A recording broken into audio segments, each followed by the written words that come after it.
showed me why. Instead of asking why, start asking why not. Time flies when you're having fun. Time flies when you're lying in the sun. Bit by bit, the older that we get, the faster it ticks. Time flies. Whoa, whoa, time flies. Good afternoon. Welcome to Marshfield's Old School Times.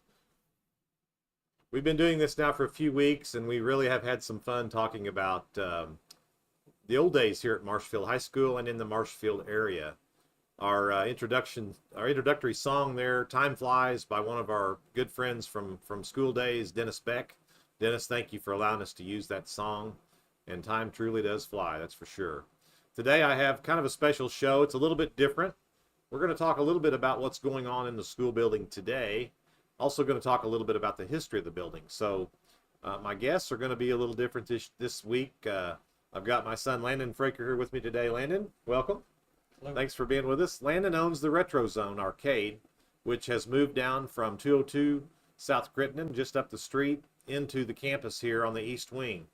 Today's a big day. We've got the Old School Donut Shop opening today as well. And I'm going to tell you something. We had a great morning. The donut shop opened at 5:30. I got here at 7:30, and the line was already backed up out the door into the hallway area. They've been extremely busy, extremely pleased with the turnout and the support today, and they certainly want to thank you all for that. And then the Retro Zone opened at 10 o'clock. They're going to be open all afternoon until about 9 o'clock this evening. And again, big crowds in both of the rooms over there on the East Wing. And we're really excited about the improvements and all of the new things coming to the campus here of the Marshfield Community Center, the old school.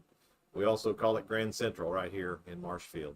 We've got Logan Fraker, my other son, over here behind the camera. He's a little shy, he doesn't want to get on the camera, but he's our technical advisor and producer of the show. Logan, just say hi. Hello. And he also owns a little business called the Tech Zone. The Tech Zone has been in operation for a few months, maybe a year or more, buying and selling computer parts, working on computers, repairing computers, and selling computers as he builds gaming computers and does a lot of technical work with them. So he's got a nice little business, and he's also moving into the East Wing with his business. He's not quite got the door open yet, but he's about ready to, and got some more. He had a customer in there this morning, though, I saw. So very proud of both of our boys here, and glad that I've learned the entrepreneurial spirit at a young age. And Landon also carries a full-time job down at Show Me Power in their IT department. So with that, Landon, just going to ask you a couple of questions here, and I know you want to move on and get back to the arcade. You had a lot of people in there when you left, but you've been in business about 5 years now, correct? Yep. You opened up on Crittenden Street, and tell us a little bit about the Retro Zone Arcade, the type of equipment and what all that you have to offer there. Well, we're a retro arcade, so we're primarily 80s and 90s arcade machines, leaning more toward the 80s. We also have some from the 70s. We also have pinball, lots of pinball ranging from the 70s to the 80s to the 90s. Yeah, we also have a selection of consoles, retro consoles, and we try to make a neat atmosphere and kind of encapsulate what those machines were like back then and keep them original and playable just like they used to be played. Absolutely. He's done a great job with what we may know as the old library. I know some of you that went to school in this building knew it as the little gym or the assembly room over on the East Wing, and done a great job getting it all fixed up and making it look very appealing to those folks to come in and enjoy their afternoon. We also certainly have snacks and vending drinks and lots of things over there. You have skee ball, I believe you will have it We will ready. have a skee ball. Mhm. I'm working on that one. I've been Right. doing some work on it. Right. He's constantly buying and selling machines and equipment, has learned how to work on them and restore them. We have a few machines that I know we went out and bought a Spirit of 76 pinball machine, he and I together one day, and it's kind of a neat machine. But anyway, the Retro Zone Arcade's a great, fun, nice, clean place. You can allow your children or your young folks or adults or old people for that matter to come and play and have some fun, and maybe for some people relive those days when they used to do that. The hours right now are, what are they, Landon? So we had been open on Fridays and Saturdays, and now we're also going to be opening on Mondays, so that students who would have been in school, which are not going to be because of Mondays not having school, will be open then. Looking at about 1 p.m., maybe like 1 to 8. It's kind of still up in the air, but we're working on that. On Saturday? That was actually for Monday. Oh, I'm sorry, Yeah. on Monday, okay. Yeah, but Saturday, we believe we're going to extend our hours earlier as well. So probably do something like 1 to 8, 1 to 9, and then we'll keep it about the same, 4 to 10 on Fridays. And then we'll leave Sundays open for private rentals so that we can have that booked out for private events. And the birthday parties have been very popular. You've done a lot with birthday parties over the last few years in the other location. Sunday afternoon birthday parties, Sunday evening, or even Saturday mornings. You've done birthday parties prior to opening. So that's a great venue for folks that enjoy doing that. And it's a very reasonable cost on the birthday party package. So the normal admission to the facility is $5. $5 admission. The games are free to play. You just press start. Except for the pinballs and the claw machine, they take quarters. Yeah.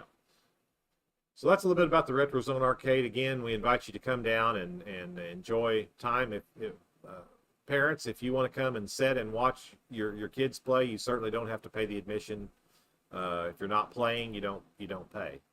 But so there's lots of room to sit and relax and enjoy watching those others play. And of course, we're basically right across and down the hall from the new old school donut shop, which makes that whole east wing a very comfortable, inviting place to be able to hang out. Also on the east wing, as I mentioned, Logan's new Tech Zone business will be located there, right across from the old school donut shop room. And he'll be opening very, very soon. Actually, he would be available now. Catch him on Facebook. Certainly always get a hold of one of us and the Retro Zone Facebook or website, and they'd be able to put you in touch with Logan if you needed any kind of computer repair work done. And then we also have a room on that east wing. We're going to be not quite sure the name of it yet, but it'll be basically a party room, a room available to rent out for birthday parties exclusively. If you didn't want to rent the arcade as the complete party package, you can still rent a room there and have a birthday party, and we'll make it fun and inviting. And if you know my wife Melanie, she's very artistic, and we'll make sure that it's an appealing room to anyone that might want to rent that out. Might also mention here on the campus we do have other event venues available. We have a room on the lower level that we have had available now for several weeks, and it's being utilized as a very nice meeting room. And then we also have the Depot Banquet Hall out back, which is some of you may know it as the old band room, and then right behind that the old music room, which is the bounce house playroom. And both of those rooms are rented nearly every weekend. I know there's an event coming in this afternoon back there. So we've had our Reunion Fest event every summer back on the field out behind, and we utilize those buildings as well for that. The class of 73 had their 50th reunion in that building here just a few weeks ago, and other classes have done that as well. So all of our facilities here are available, and that's what we're here for, is to provide that service to the community of Marshfield. And our main goal and objective is to keep the old building alive and useful, and to pay the bills, pay the utilities, which, as you can imagine, are quite a bit of money on this old building. But we feel like it's worth that investment to keep it going for the citizens of our community. We have the Rotary Banquet generally here every year. I know this February, I believe it's scheduled for that. We also have other events in the gymnasium. We have roller skating available various times throughout the week. And again, you can check our Marshfield Community Center website to get all that information. The city also utilizes the gymnasium for their city leagues, youth basketball and youth indoor soccer programs. And those come on in the wintertime, generally, I believe, December, January, February timeframe. You can check their Parks and Recreation website or ours, Marshfield Community Center, for all of that information. We're just really excited about the new changes coming here to the campus. We have a new venue up on the 3rd floor called the Marketplace. What's the official name, Landon? I think we've got an official name. Is that right? Yeah, it's the General.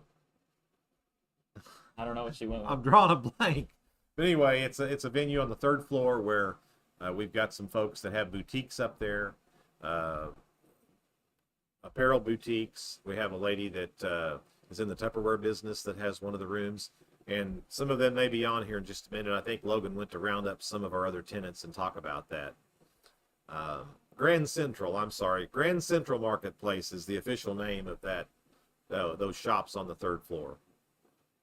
We have some other plans for another event center in the building on the 2nd floor, right across from the general offices.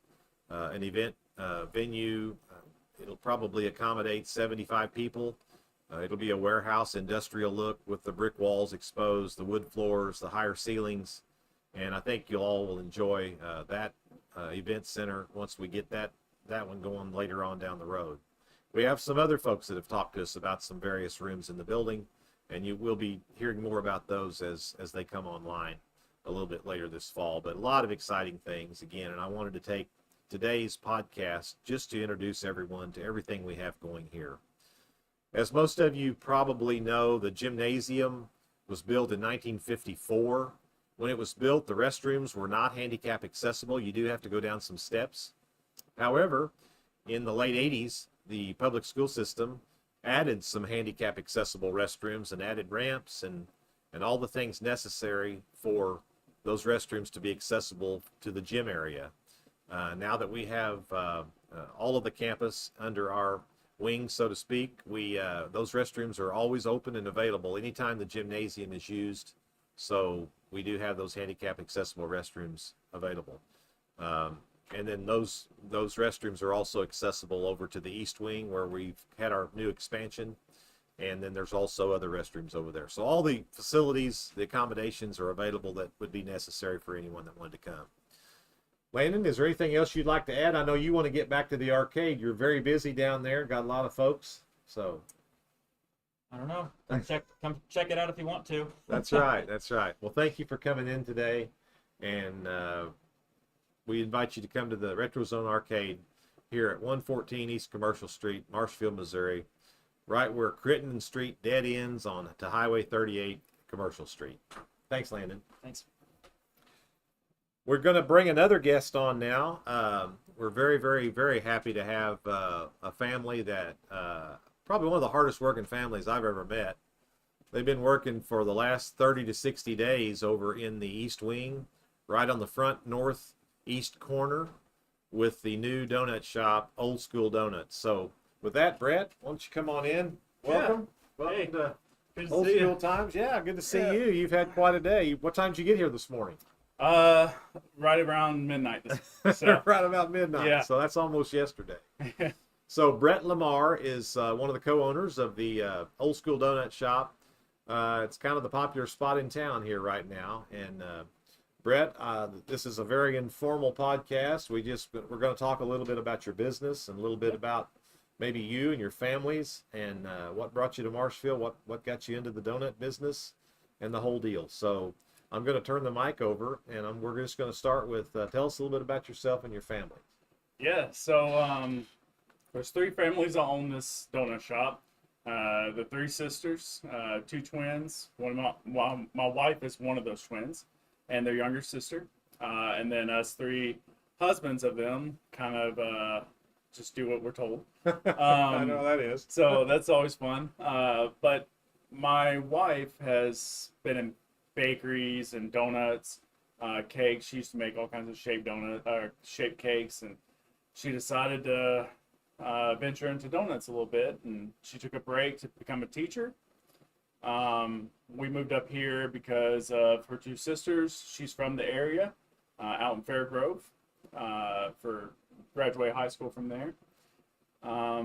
So we all decided to kind of go in business, and we saw something kind of missing from the area, and a baked everyday fresh donut for the weekends on Sundays, Mondays. Bring kolaches from the south that are really good sausage wrapped in donut dough. So try them. They're my favorite. They're good. They are good. Yeah, coming You've from got, and Arkansas. some of them got a little bit of a bite to them. Yeah. A little jalapeno, or you can get just plain cheese, so forth. Yeah. Yeah, we have jalapeno, which is always good. We have burritos with Southwest burritos and bacon, egg, and cheese, sausage, egg, and cheese. We make our biscuits every morning. We have biscuits and gravy. We have any kind of all the bacon, egg, and cheese biscuit. And that biscuit's not frozen. It's not. Fresh dough that you actually make biscuits like Grandma That's right. and Mom used to do. Right? That's right. Okay. All of our donuts are fresh too. Fried every morning. We don't have day old donuts. We donate. Throw hopefully not throw any away. Yeah. That's You won't today, that's for sure. No, that's the goal for the business. So yeah, it's we believe that you should have, if you want a donut, it should be a exciting time, a good experience. So coming into this school, this former school, has been great. I mean, it's just, when you think of like happiness, you don't usually think of a school, but with this being kind of a cool, nostalgic building for the community, it just makes sense, and it's something we look for in ourselves to bring that kind of old mentality back of, they didn't have a bunch of frozen food and all that kind of stuff. So we want to make as much as we can fresh, and kind of the way it bring was to the back community. then when people in the 60s walked up the street to go to Bob's hamburger joint. I've heard about his donuts were, phenomenal, and that's kind of how you guys are modeling your products. Yes, yeah. And a lot of people hear my last name, and they think that we're going to be associated with Lamar Donuts, which was a big donut chain for many years, but no relation. Yeah. Even But though you've been in the food business. You I understand have. the food business. Yes, I started out in produce, retail and produce, and then worked for a company full time doing for a chicken concept that's worldwide, doing supply chain. So Yeah. I'm sure your expertise and experience in that business has been a big asset and a big help in getting this new endeavor underway, even though your wife is the one that had been in the donut business, right? yeah. Well, we're really, really excited about this. We really are. And, we encourage all businesses in Marshfield. We want to see downtown thrive. We think this is a great addition to downtown. I live on the east side of Marshfield. Many of you do. I think the majority of the population lives east of the square if you do the numbers and look at the statistics. So it's great to have some new businesses this direction without having to get out on the spur or across the interstate. And I just think, it makes us a more well-rounded community. We've got a Dollar General coming in on the east side of town, right down the street here on 38, which will be handy if you need a bottle of laundry soap or, something from the snack aisle. You don't have to go, again, on down the street and take more time out of your precious time out of your day.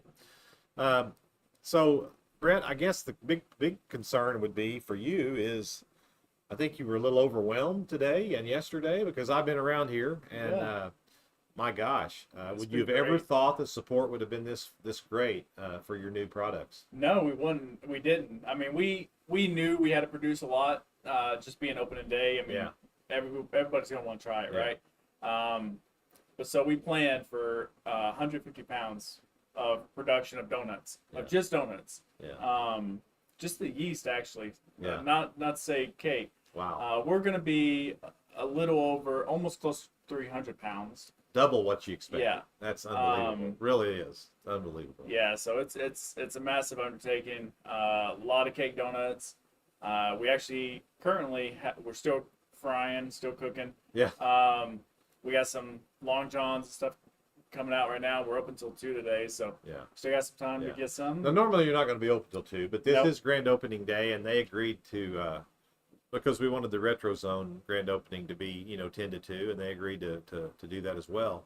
So it is an extended day for you, but it does give more people an opportunity to try your products. And Yeah. I know at 11:30, when you normally would be closing, the line was still backed up in Yeah. the hallway quite far, and so it is really exciting, and I think I certainly appreciate the support of Marshfield and of the community of these businesses, and I know you do too. And we want to see again all businesses thrive in our community, and there's plenty of room for everybody. That's for sure. Yes. Well, you also have you talked about the sandwiches, all the various donut products. You don't just have glazed cake. You have Long John's, cinnamon roll, whatever. Talk about some of the other products. Apple fritters. Yeah, we got apple fritters, we got bear claws, all the cake donuts. Blueberry, old fashioned. We have maple, vanilla, chocolate, glaze. That's going to be our best sellers. Today we made a couple special ones with orange and blueberry or blackberry icing. So we'll have seasonal donuts, especially as we come up to the holidays. Right. We'll do shaped donuts for birthdays. Happy birthday, Lyndall. Hey, which is next Yeah. week, by the way, if There anybody you wants to go. know. Yeah, August 9th, if you want to put that on your calendar. So we'll do a little bit of catering. We'll have the opportunities for people to do weddings and everything Sure, like that for sure. donuts. So a lot of good donut base. Right. And all the field you can think of. You bet. The other thing I noticed, your donut is a little bit bigger than some. It is. I'm not a donut expert, but I'm a pretty good donut expert when it comes to eating one. Yeah. And I can tell you that it has a very good flavor. It's a fluffy donut. It's not real heavy like some donuts are, but it is a larger size than some. You could have got a cutter that was smaller. Yeah. Yeah. And we don't want that. I mean, over the past few years, prices continue to rise, right? I mean, everybody sees it.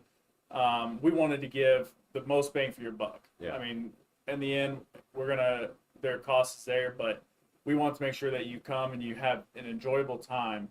And one of those factors is a good, fresh donut that's good in size, and you can just enjoy it. Yeah. Yeah.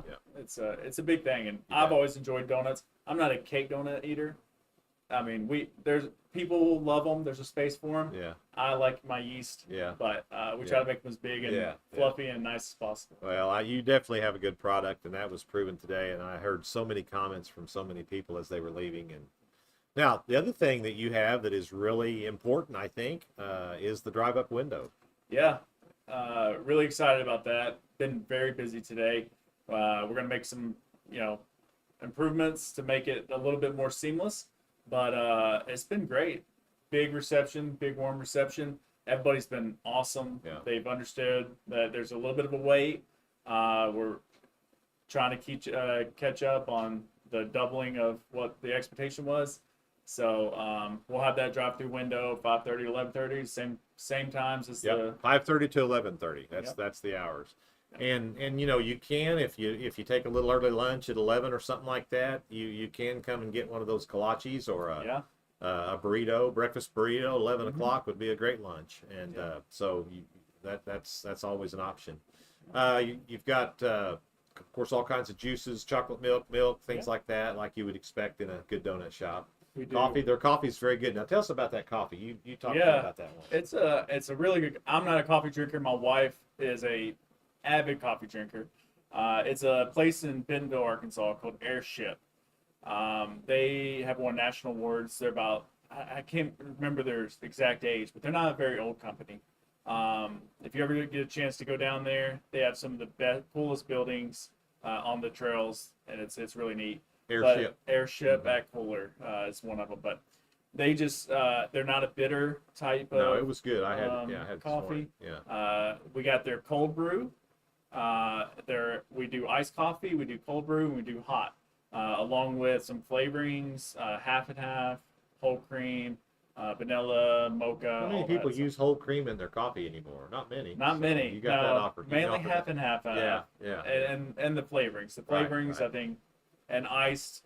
The ice seems to be selling better than the hot. Really? Yeah. I'm an old school guy on that. Well, that's great. We were very, very fortunate to have the Chamber of Commerce here with us this morning. And I don't want to get the names wrong, so I'm going to read that. I just want to make sure I want to give credit. The Chamber, by the way, is a great organization. If you don't know, we would not have the Marshfield Independence Day Parade as the longest running parade west of the Mississippi, right here in our town, bringing thousands of people to our town. It's really the crown jewel of the events that we have in Marshfield. We have a lot of fun, neat stuff, but it's the crown jewel. We wouldn't have that if it wasn't for the Marshfield Chamber of Commerce. One of the members this morning told me the Commerce was officially formed in 1970, but I know going back before that, even when I was a kid, I know it's hard to believe I was a kid before 1970, but I was. And there was a group of merchants, whether it had formerly a name of Marshfield Chamber or Marshfield Merchants or whatever they called themselves, that always made sure the parade went off without a hitch. And some of those old timers or some of the people that are watching as grandparents, parents, so forth. So we just want to give them credit for what they do for our community. And we're proud to be members. Melanie and I have been members, I think 1984 when I got my first business in Marshfield, and I've been a member ever since, unless I forgot to pay a due one year or something like that. And the Retro Zone is a member now, and I'm sure the donut people, or the old school donut people will be members. Boy, I about slipped on that. And but anyway, we're really appreciative of them coming and cutting the ribbon today. We had the president-elect Rob Jones here. We had Chris Robinson that's on the board, Paul Shepard who's on the board, and then Larissa Ellis. Larissa Ellis was here helping us cut the ribbon, and we really appreciate that, them coming out this morning and celebrating. And I think they were pleasantly surprised and impressed with the crowd and the excitement as well. So, Brett, is there anything else you'd like to add, like for the folks to know before you leave me today? Again, appreciate you coming up and sharing a little bit of news about your new business. Yeah, we're excited. It's been a very warm welcome for us, and we knew that we'd have some people that would support us, but the amount has been really humbling, and we really thank you, Marshfield, for turning out. I really appreciate it. We'll be here Friday through Monday every week, 5:30 to 11:30. Friday through Monday. Yep. Okay. So yeah. Sunday and Monday when the kids are out of school, and Sunday before church, stop by. Yeah. We'll feed you. So it's Brett and Amy Lamar. Correct. And then her sister Stacy and Mark Herring. And they've lived here quite a while. Yeah, I believe it's 9 years. Yeah. Yeah. And then the other sister Jessica and Edward. Jessica and Edward, and his last name. Oh. Eggleston. I'm a terrible. Yes. Yeah. I'm a terrible brother-in-law. Ingleton. Yeah. Anyway, he's a drywaller. Some of you may know him from the drywall business. So, thanks again, Brett, for being here today. Yeah, I Wish you the very appreciate it. best, and Thank you. we'll keep eating donuts. Yep. All right. All right. Thanks a lot. Thank you. Mr. Producer, are we going to see if there's some of the ladies upstairs want to come down? Sure. Okay. While Logan goes and does that, I thought I'd talk a little bit about Marshfield history, Marshfield school history of this building. We've had a lot of guests on here, and they've been awesome. I mean, believe me, every guest that we've had on here, I really appreciate, and I think we've been able to share some history about the old school and Marshfield in general with you.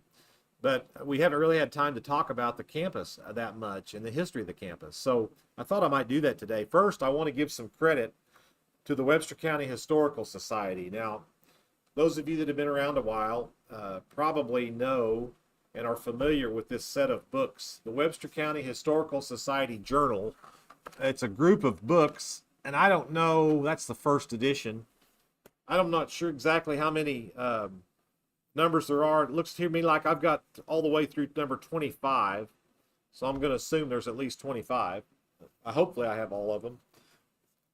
This is a great compilation of information about our county that was done back in the 70s 1975 was the first edition, the first publication, and number 25 was done in 1984. So during that, say, 10-year time period, a group of people here in Webster County put these booklets together, and they're just a phenomenal historical document that I think everybody, if you don't have copies, you could probably go to the Historical Society. I know they've got some copies available. I'm sure you could make some copies of them if you took the time to, to buy one or to find one. You're welcome to check mine out. If you want to holler at me, I'll check it out to you, let you make some copies and so forth. But we want to certainly support the Historical Society. If they have them available, you need to do that. But these documents are great. There's one particular book, I think it's number 6, that was published in August of 1977, which happens to be the year I graduated. And it's basically dedicated, this one's dedicated to the schools of Webster County. And there's an article in here by William Bernard Case. Now, Mr. Case, who would be a relative to Hoover Case and Mac Case and the Case family, Mr. Case happened to be one of the graduates of the school here in 1916. 1916 is actually the year that this school building began construction, because it's the year that the old school on this campus burned. 1916.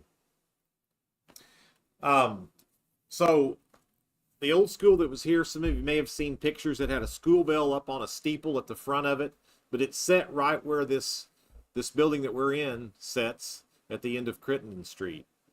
There were 60 students enrolled as freshmen in 1912, and those out of those 60, 30 made it to sophomores.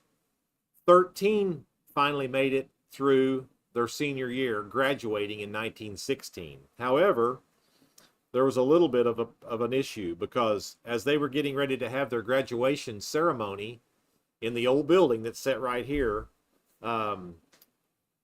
the building burned. And so they had to have their graduating exercises over at the Christian Church, which is up at the corner of Jackson and Clay Street, in June of 1916. I actually have the names of the graduating seniors that year. There were 13 of them, and I'm going to read those because I think it's important to the history of our town and our school. Bernard Case, the one I mentioned that wrote this article in 1975, he was one of them. George Childress, Ballard Waters, whose family owned the Marshfield Mail, who was Jack Waters' father, that many of you knew. Sylvia Young, Laura Barnes. Second row, Anna Caldwell, Urella Brown, Letha Wallace, Ethel Shelton, Margaret Humphrey, Ruth Popejoy, Lottie Wright, Dora Manning, and Helen Hames. If I'm not mistaken, there were only 3 boys and 10 girls. Obviously, many of the young men in those days didn't maybe get to complete their education because they had to go to work, or maybe had to go into the military if they were 18. In 1916, if you all could remember, would be just a year before World War I would have began some of their battles, and I don't know how much they were building up for that, or how much the military had built up at that point. But so those were some rough times, turbulent times, you might say. In this booklet that I'm reading from, in 1966, 50 years after they graduated, there's another picture, and there's actually 10 of those 13 members in the picture. So it's really interesting. It's really cool. Some of you, again, were related to these people, and I just think it's a great way to start talking about the history of this building by looking at that particular article. So the original building, 1916, burned. This one began construction. The cornerstone that's down in front on this building is dated 1916. So we know that it began construction then. We don't know if it was completed within that year, but it doesn't really matter because that's the date that's on the cornerstone. So whenever it did get completed, if it was the next year or so, it became the school here in Marshfield. And it remained as the only building here on the campus until about 1936. And I say about, I don't know if the 1936 building was started or completed. Haven't got my research done that far yet. But that would be the East Wing, and that's the part of the school that we are talking about today with the old school donut shop and the retro zone and the tech zone. So in 1936, that wing was built. So it had been about 20 years after the original building that we're in here right now. And then those two buildings, they were joined together somewhat with a breezeway or some portion. And then later on, more of that area between the two buildings were filled in as it is today. In 1954 then, oh, by the way, in that East Wing, the lower level was all a gymnasium. The whole thing was a gymnasium. And that gym would have been where my dad and my uncles and a fellow by the name of Jerry Rex Anderson, who went on to play for MSU, one of the most outstanding basketball stars of Southwest Missouri for many, many years, and still today. He's in the MSU Basketball Hall of Fame. He held some NCAA, or at that time, I guess it was NAIA. Shouldn't say NCAA, but some college records in scoring, and was just a phenomenal basketball player. He played in that old gym in the East Wing. It had about 16-foot ceilings.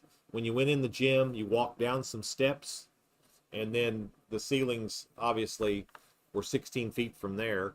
And so they had to shoot their shots like this instead of with an arch. And the free throws were thrown underhanded because they would hit the ceiling. And there were also pipes up there, water pipes or sprinkling pipes, that kind of thing. So it was an interesting time, and Marshfield had some really good basketball teams in the late 40s and the early 50s that played in that gym. Then in 1954, the new gym was built. We're privileged to have some plans, blueprints of the new gym and the proposal to build the gym that was put in the paper, Marshfield Mail, and it was a $100,000 bond issue for the community, and it was passed to build that gym on the west side of the building here. And of course, that's the gym we all know today. Initially, it didn't have the locker rooms in the front, which is now the area that the Imagination Station occupied.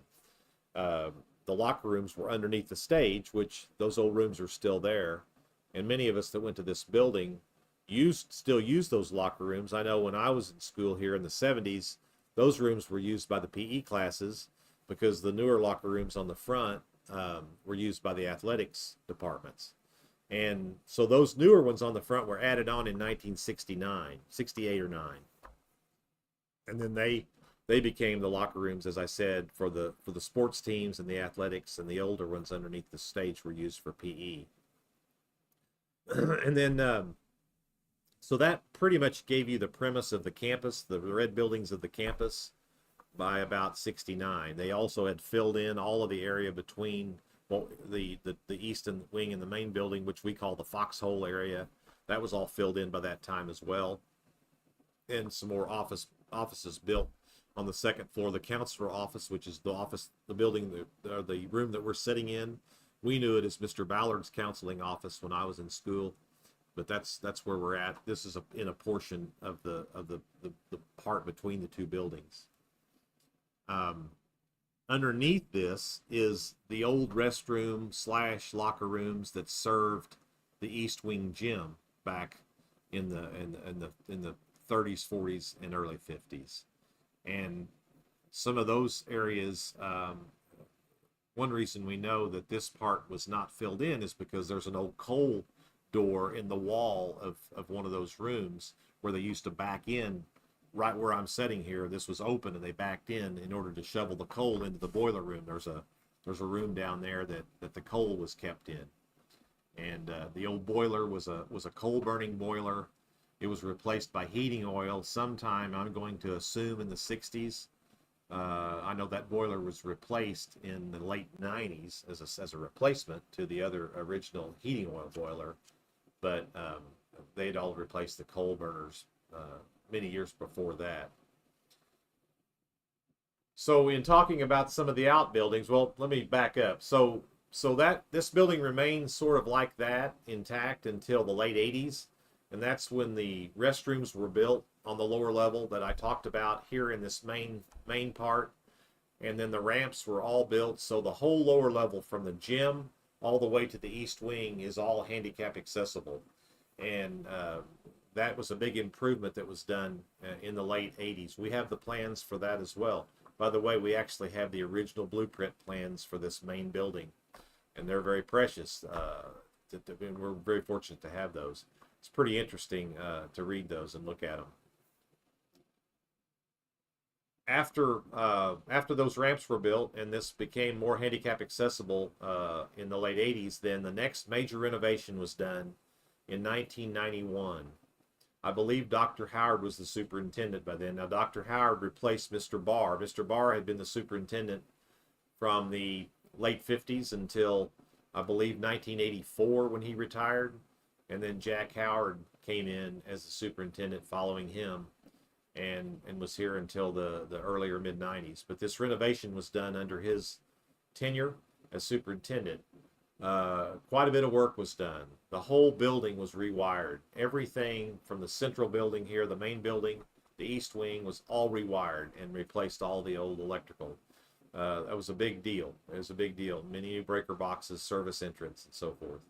They also lowered the ceilings in the rooms, put insulation above those ceiling tiles. That's when they replaced all of the windows in the building. If you look at the old pictures of the building, by the way, I have a pen and ink drawing here done by Wayne Farr. We're very fortunate to have. Wayne was a great artist. This was done by Wayne probably in maybe the 60s. It might be the 70s because the locker rooms had been added to the front of the gym, but it still has the little gable above that foxhole door, which was removed many, many years ago. But as you can see in this room, in this building, the old windows were still the larger size windows. And that's how it was when I went to school in the 70s. Those were all replaced in that 91 renovation with insulated double pane windows. They put the insulated panels in and just left the windows in the center of those big openings, and certainly changed the look of the building. But it was all done for efficiency. Along with that, the electrical, the windows, they put the floor tile down, the white VCT tile, put underlayment down over the old wood floors, and then laid that vinyl tile on there. There was some other minor renovations done prior to that I didn't talk about, like in the office area. They kind of redid the superintendent office area a little bit and added a heating and cooling system just in that office area, and that was done probably in the early 70s. But that's pretty much the major renovations on the main part of the building, the red brick building here on the campus. Now, if you go to the outbuildings, I'll say that back in the 40s and in the early 50s, there was a house down a highway here, and that was their music room, their music house. And for the way I understand it, they did vocal music and band out of that house, it was there kind of at the south end of the campus on a highway. And then, of course, they tore it down later and they built first the band hall, which we now know as the Depot Banquet Hall. That was built first somewhere in the late 40s, early 50s. And then the music room was built behind that, the vocal music room, in the early 60s. And those buildings were big improvements when they were added. Next to that, of course, you had the dining hall. The dining hall was brought in here as a barracks, surplus barracks from Evangel College in Springfield, which had been O'Reilly Hospital during World War II. Well, after the war, there were many of these barracks up there that obviously Evangel didn't need those, and so they gave these barracks to any local school that could use one on their campuses in their communities. And my understanding, and if I'm wrong, I would encourage anybody that has any more information on this to contact me. I'd love to know the exact history. But my understanding is there was a group of men from Marshfield, could have been affiliated with the school board or teachers or parents of whoever, and they went up there and they disbanded or dismembered that barracks building took it down, numbered it kind of piece by piece, panel by panel, loaded it up on trailers and hauled it down here and reassembled it, and that became the new dining room for the Marshfield schools. Now, prior to that, obviously, most people brought their lunches. This would have been the early 50s. Most people brought their lunches, but there was a dining area, and it would have been the building that we know over here as the old shop building. Not the Voag's building, which is the newer building built behind, but the old industrial shop, and then it became, part of it became an art room. That's the building that I understand was kind of their lunchroom with probably not much of a kitchen in it, but at least they could sit and eat their lunches in there, their sack lunches, and I'm sure started serving some hot meals. There was a lot of state legislation that happened in the late 40s, early 50s, dealing with hot lunches and health and things like that, mainly after the war. And so there were improvements and new guidelines sent out for all that. So I'm sure they had to do a lot of that to keep up. But that dining hall was assembled, and then it became the lunchroom for about probably 10 years maybe. And then in the early 60s, and I have the blueprints on these as well, the new kitchen building was built on one end of the dining hall, coming off of it.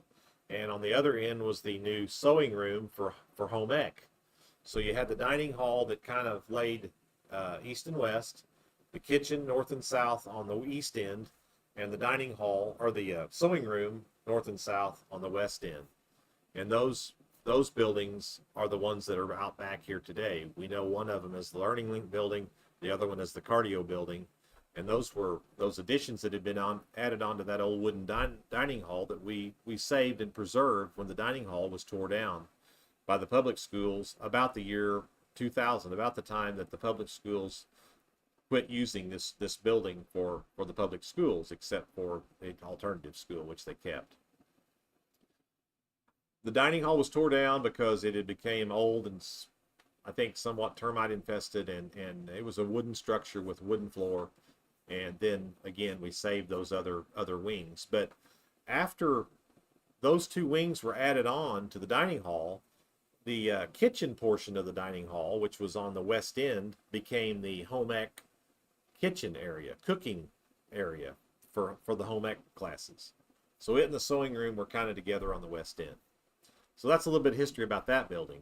Now, when you go over to the east side of the campus on the back here, you had the Industrial Arts building, and then behind that was and it was there from way back. It was probably the first building that was here behind the original red brick building before any of the other ones were, except for the old music house we talked about way back at the far end.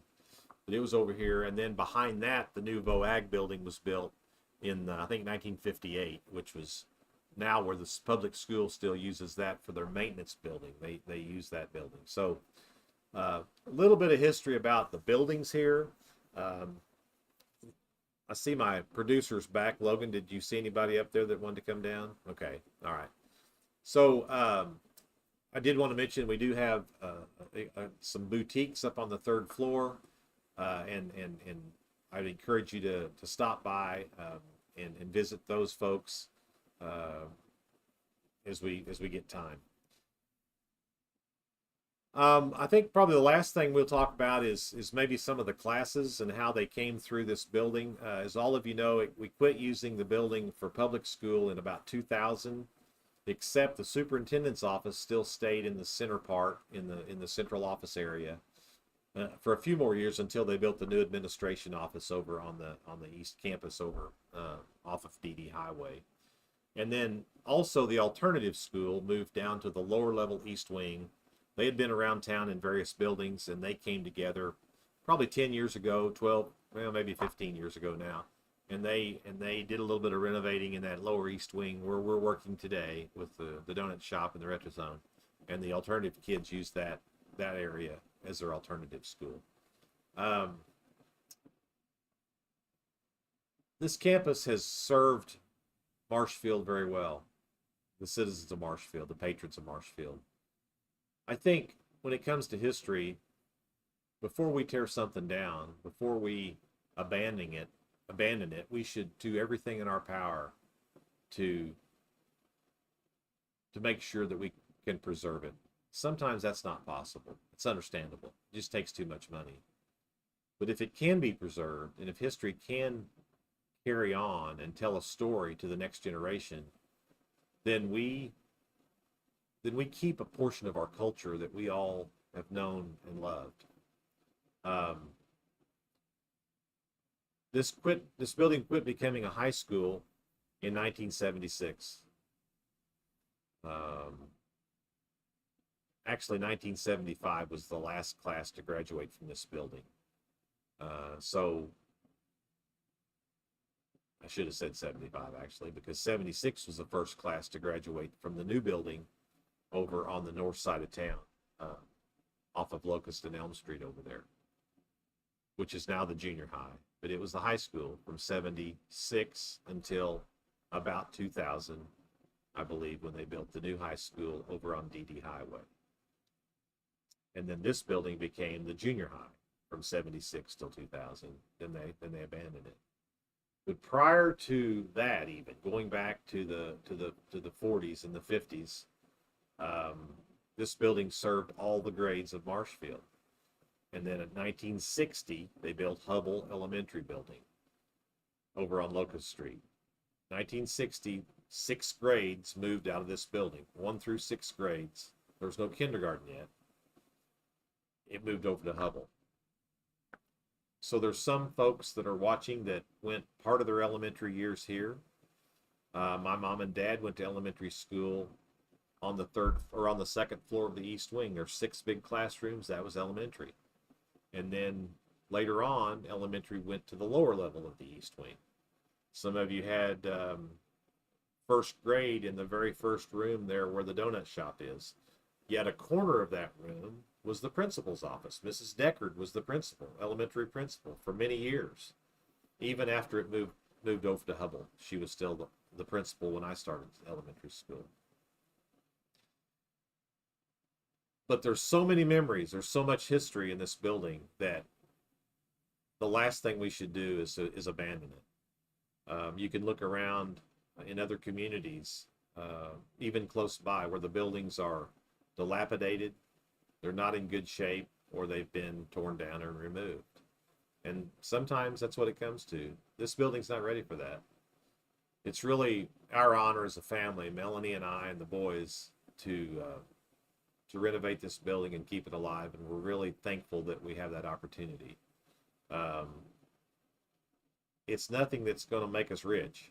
Matter of fact, it takes a lot to keep it up, and a lot of money to keep it going and pay the utilities and do the things we want to do. If we can rent out enough space to do all that, I'm happy. Hopefully we can, and we'll continue to do that for as long as we can. But just realize we're here to preserve history, to provide some space economically for people that maybe can't afford to rent a building in the high rent district park out on the spur, or even commercial space in other parts of town. We might be able to offer a space a little bit less money. You might have a few steps. It may not be quite as convenient, but we still think it's a great location, and it'll help keep downtown Marshfield alive. So it is a privilege to be here. It's a privilege to bring you this podcast and talk more about the history of Marshfield and the school system in our community. We hope to continue to do that. Next week, I hope to have some more guests on that we'll be able to share with you. We'll kind of get back to that routine of sharing stories from the old days. But I did want to take a few minutes today and make sure everybody knew what was going on down here, because we think it's important, and we hope you do too. So with that, I'm going to leave it with you today. Thanks for being a part, and we'll see you around soon. Thank you.